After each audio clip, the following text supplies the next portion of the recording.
अयोध्या में भव्य राम मंदिर का निर्माण अपने अंतिम चरण में है। 22 जनवरी 2024 को अयोध्या में श्री राम जन्मभूमि स्थल पर मंदिर का उद्घाटन होगा और प्राण प्रतिष्ठा की जाएगी। लेकिन अयोध्या में भव्य राम मंदिर बनने तक की यात्रा कतई आसान नहीं थी। राम जन्मभूमि पर मस्जिद के निर्माण से लेकर वापस राम लला के भव्य मंदिर बनने तक लगभग 5 सदियां लग गईं। वाद विवाद से शुरू हुई कहानी वर्षों बरस कोर्ट की फाइलों में घूमती रही। आखिरकार जब सुप्रीम कोर्ट ने विवादित जमीन हिंदू पक्ष को दी तो भगवान राम के भक्तों ने चैन की सांस ली। आज 6 दिसंबर के दिन हम अयोध्या की इसी टाइमलाइन को आपके सामने प्रस्तुत कर रहे हैं, क्योंकि आज ही के दिन यानी 6 दिसंबर 1992 को ही अयोध्या में विवादित ढांचे को गिराया गया था। अयोध्या में 29 साल पहले आज ही के दिन बाबरी मस्जिद का ढांचा गिराया गया था। इसके बाद हिंसक घटनाएं हुई और विवादित मामला सुप्रीम कोर्ट तक पहुंचा, जिसके बाद साल 2019 में सुप्रीम कोर्ट ने केस की सुनवाई कर फैसला दिया और विवाद को हमेशा के लिए खत्म कर दिया। हालांकि इसके बाद भी तमाम संगठनों और नेताओं द्वारा इस मुद्दे को उठाया जाता रहा है। इस मौके पर आइए जानते हैं 29 साल पहले 6 दिसंबर 1992 को हुई इस घटना के दिन क्या हुआ था, कैसी थी उस दिन की सुबह, क्या थी तैयारी और कैसे गिराया गया ढांचा। बरी के ढांचे को गिराने की तैयारी पहले से थी। 5 दिसंबर की सुबह इसके लिए अभ्यास भी किया गया था। 2009 में गठित लिब्राहन आयोग के मुताबिक विवादित ढांचे को गिराने लिए अभ्यास किया गया था। इससे जुड़े कुछ फोटोग्राफ आयोग के सामने प्रस्तुत किए गए थे। पूरे दिन की गहमागहमी के बाद अगली सुबह हुई यानी 6 दिसंबर की सुबह। जय श्री राम, रामलला हम आएंगे, मंदिर वहीं बनाएंगे, एक धक्का और दो जैसे नारे गूंज रहे थे। चारों ओर से भीड़ जुट रही थी। सामने स्टेज पर मौजूद थे कई दिग्गज नेता। बाबरी मस्जिद के पूर्व में लगभग 200 मीटर दूर रामकथा कुंज में एक बड़ा स्टेज लगाया गया था। यहां वरिष्ठ नेता, साधु संतों के लिए मंच तैयार किया गया था।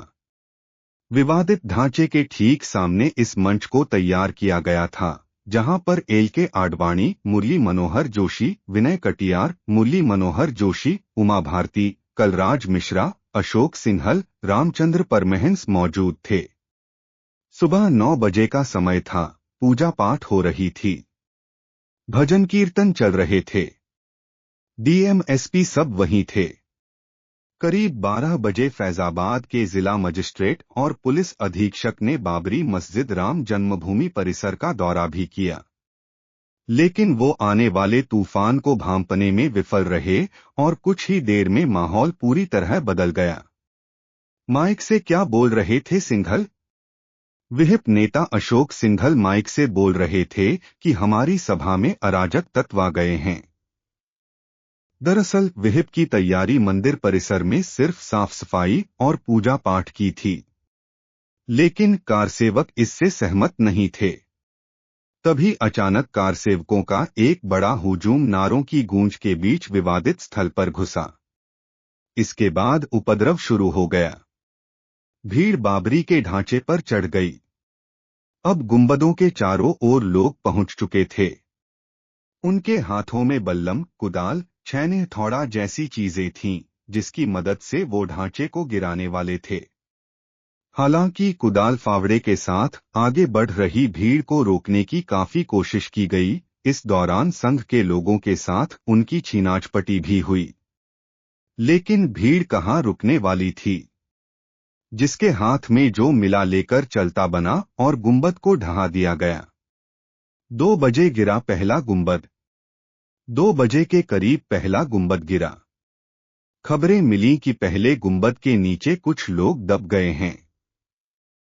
इसके बाद 4 से 5 बजे तक सभी गुंबद गिरा दिए गए थे।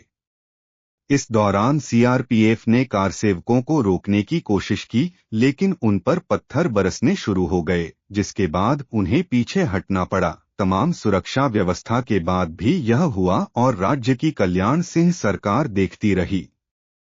दरअसल कोर्ट ने आदेश जारी किया था कि विवादित स्थल पर कोई निर्माण कार्य नहीं होगा और सूबे के मुखिया कल्याण सिंह ने भी सर्वोच्च न्यायालय को इस बात का भरोसा दिया था कि कोर्ट के आदेशों का पालन किया जाएगा।